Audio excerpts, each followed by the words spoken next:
ఇంట్లో కూరలేదా బుజ్జి? మన ఇంట్లో పరిస్థితి తెలుసు కదయ్యా.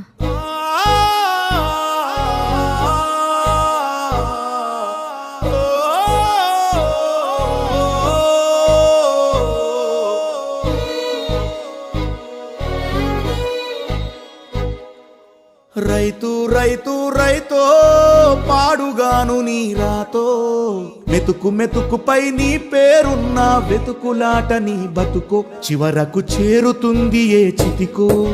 రైతు రైతు రైతో పాడుగాను నీ రాతో, మెతుకు మెతుకుపై నీ పేరున్న వెతుకులాట నీ బతుకో, చివరకు చేరుతుంది ఏ చితికో. నువ్వు పండించే ధాన్యమే దేవుని గుళ్ళో ప్రసాదం, ఆ దేవుడికెందుకు తెలియదు మరి నీ ఇంట్లో నీ విషాదం. కళ్ళకత్తుకొని తింటారు నీ కన్నీళ్ళెవరు పాపరు. రైతు రైతు రైతో పాడుగాను నీ రాతో, మెతుకు మెతుకుపై నీ చెమటున్న వెతుకులాట నీ బతుకు, చివరకు చేరుతుంది ఏ చితికో.